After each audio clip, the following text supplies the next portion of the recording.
Hai guys, ketemu lagi. Kali ini kita akan belajar tentang parabel dan tipe data. Nah, untuk lengkapnya kita bisa simak penjelasan berikut ya.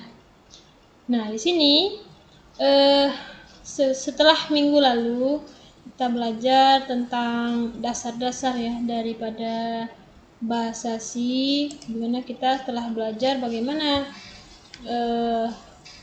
struktur dasar ya. Ada.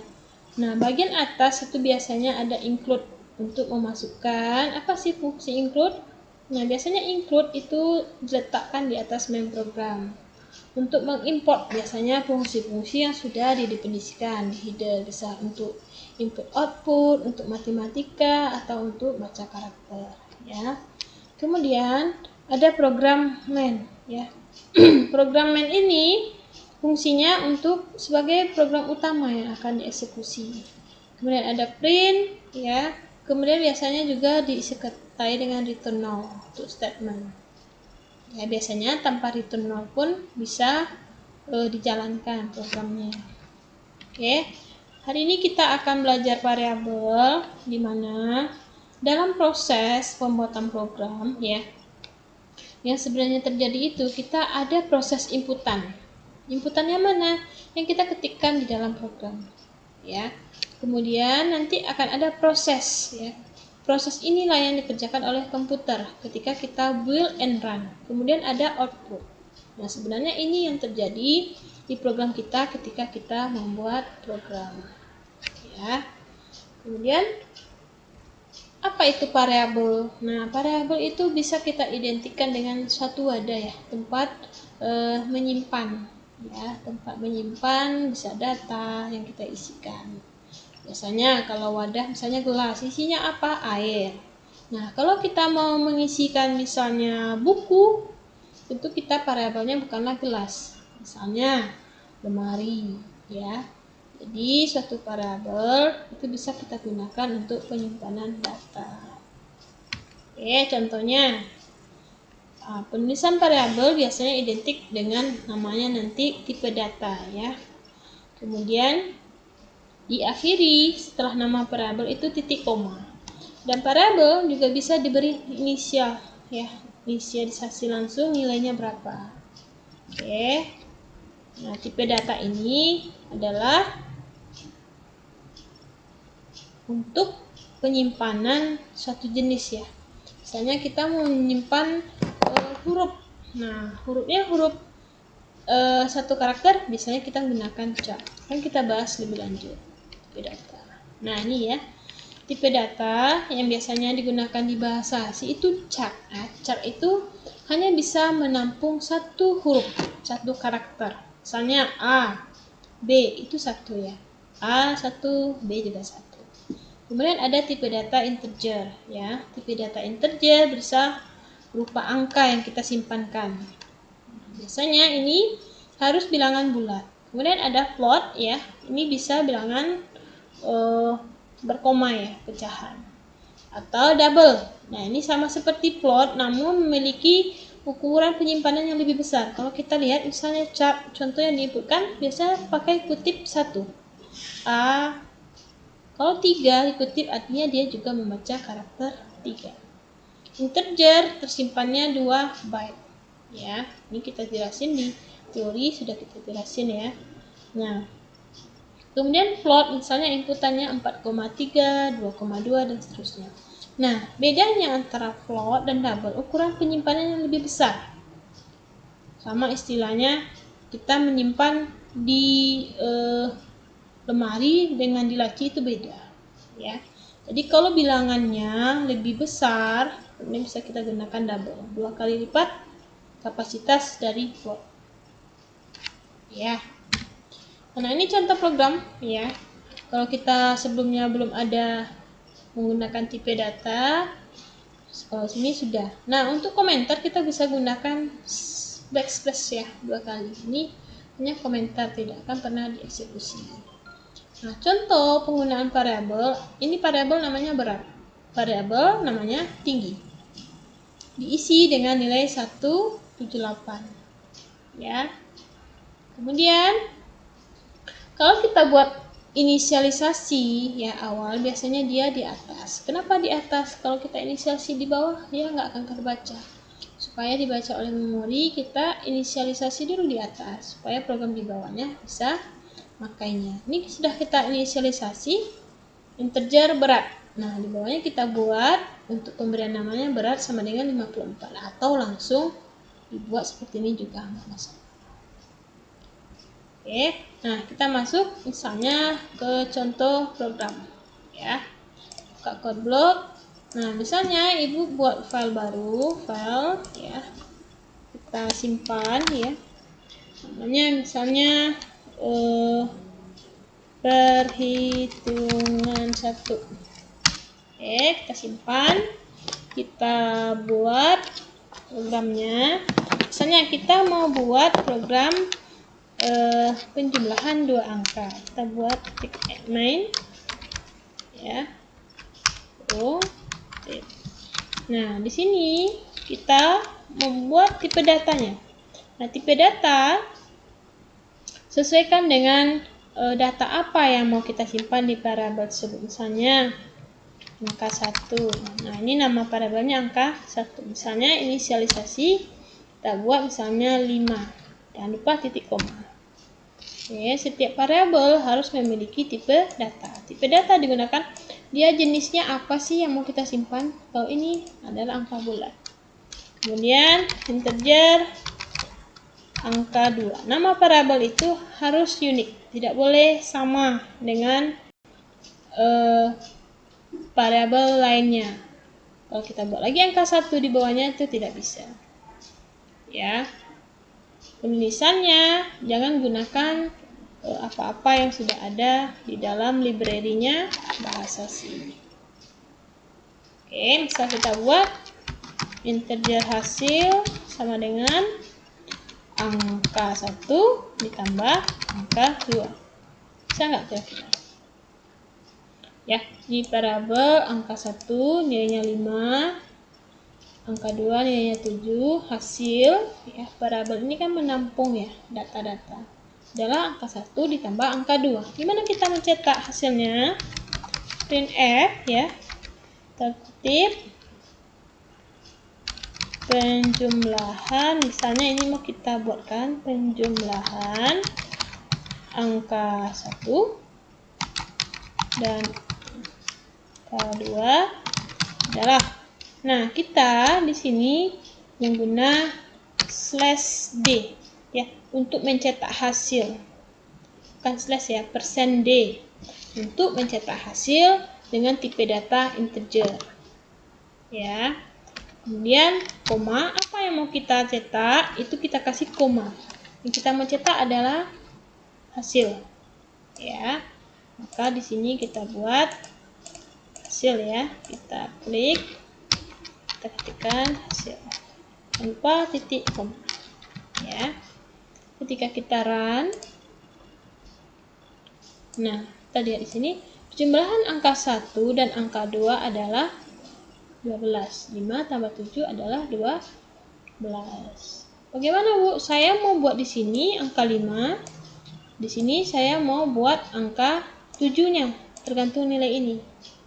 Nah, kita akan buat aja sini penjumlahan angka %d ya, untuk mengambil nilainya kita gunakan %d.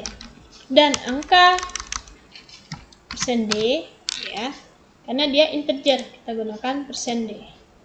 Nah, di sini berurutan. Setelah koma kita harus berurutan. Kita mau cetak yang pertama ini apa?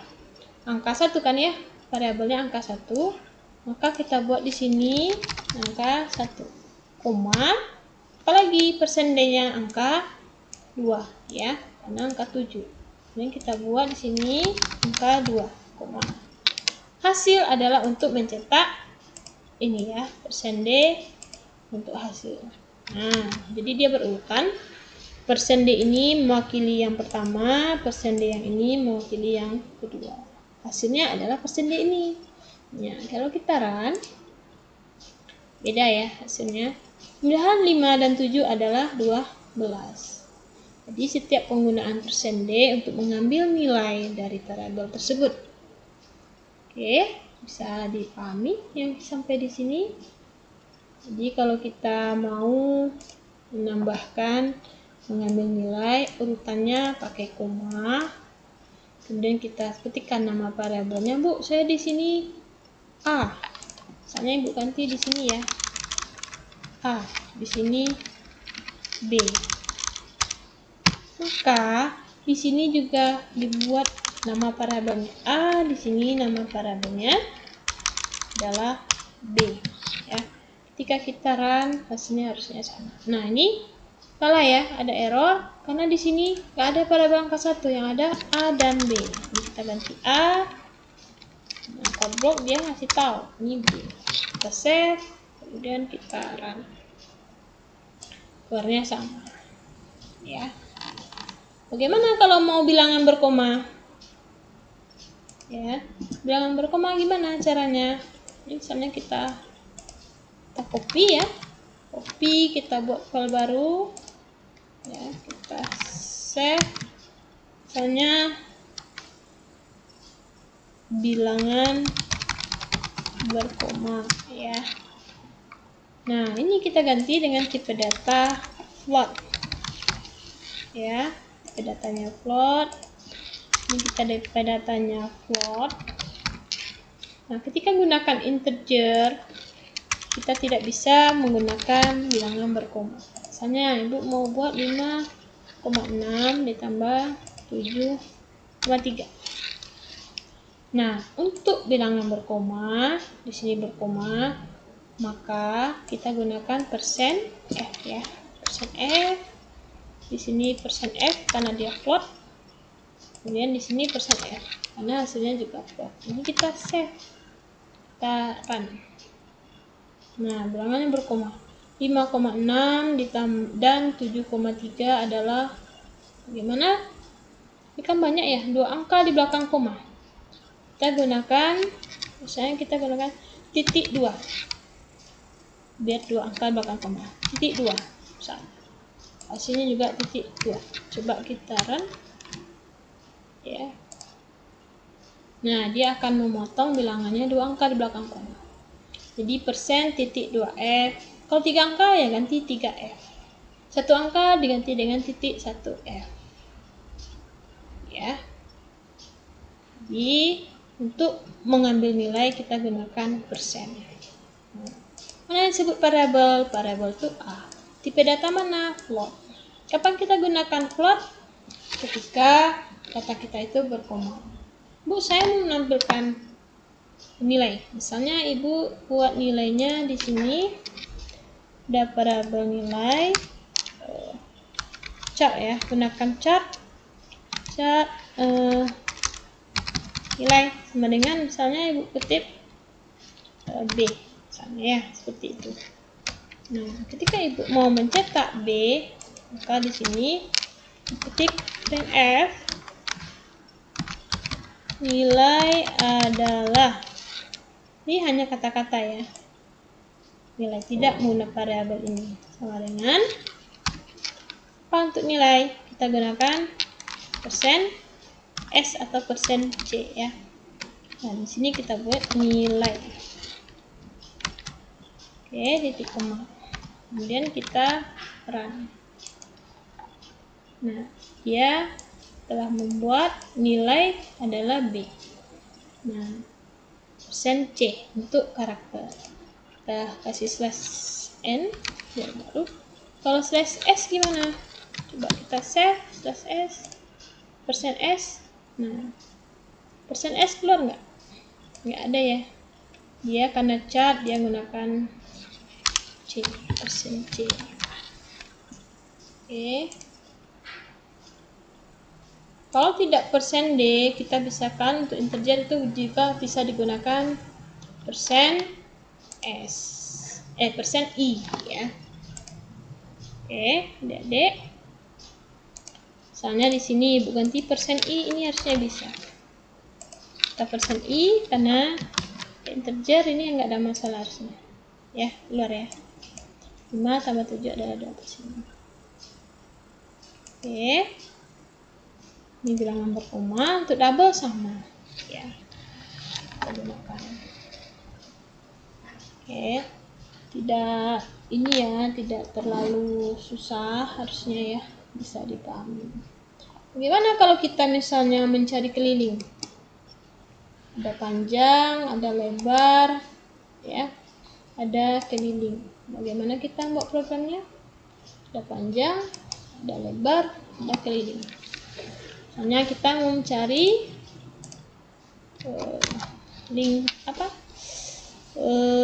persegi, ya, kita beri nama, kita ketikkan panjang kali lebar, main program.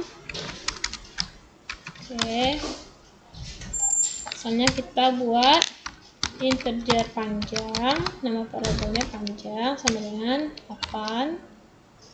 Kemudian bisa nggak ini kita kasih koma? Ini harusnya bisa ya. Panjang lebar sama dengan 7 atau 5 dengan integer hasil, ya, titik koma. Ya, kalau satu baris kita bisa menulis seperti ini. Tipe datanya sama, integer, ya. Kemudian kita buat di sini hasil sama dengan berapa? Untuk persegi 2 kali panjang pakai bintang ya. 2 kali panjang. Nah, kita kalau dia harus dieksekusi awal, kita gunakan kurung ya. Ditambah hasilnya 2 dikali lebar misalnya ya. 2 kali panjang ditambah 2 dikali lebar. Ya, tipe. Nah, di sini kita printf. Ya. Luas persegi adalah persen integer persen D. Kemudian kita koma hasil, ya. Nah, coba kita run. Nah, benar nggak? 2 kali panjang 2 kali 8 16 ditambah 2 kali 5 10, artinya 26 ya. Jadi kita bisa menggunakan rumusnya di sini ya, sama seperti rumus matematika yang lainnya. Oke, bisa dipahami? Atau hasil ini bisa nggak kita hapus, kemudian rumus ini kita masukkan ke dalam itu. Kita coba ya, kira-kira berhasil nggak? Kita copy ini. Nah, cuma dia tidak menampung di variabel. Apa yang mau dia buat? Sekarang, nah, ini masih jalan, ya. Apa hasilnya di sini? Dia bisa langsung kalkulasi rumusnya di bagian hasil. Hasilnya sama ya. Coba kita ganti. Ini misalnya 4. Hasilnya harusnya berbeda. Ya, 14 ya. Kita buat dia ditampung dalam variabel, atau kita buat langsung kali-kalinya di sini, itu juga tidak ada masalah ya. Oke, adik-adik, untuk variabel ya, kira-kira seperti itu penggunaan variabel dan tipe data ya. Ada persen D untuk integer, untuk mengambil ya, mencatat nilai atau value-nya ya. Kalau persen %f itu digunakan untuk tipe data float. Kalau kita buat double gimana ya? Coba gimana dengan tipe data double ya, seperti yang tadi kita telah bahas. Ada beberapa tipe data ya, ada beberapa tipe data yang kita gunakan. Nah, contohnya ini ya, ada double lebih panjang. Oke, adik-adik mungkin bisa coba juga di rumah atau di tempat di kos-kosannya ya. Ya. Jadi penggunaan variabel dan tipe data itu sangat membantu sekali dalam kita membuat program. Oke. Oke, cukup sampai di sini ya pertemuan kita ya. Mudah-mudahan kita ketemu lagi dalam video yang selanjutnya. Assalamualaikum warahmatullahi wabarakatuh.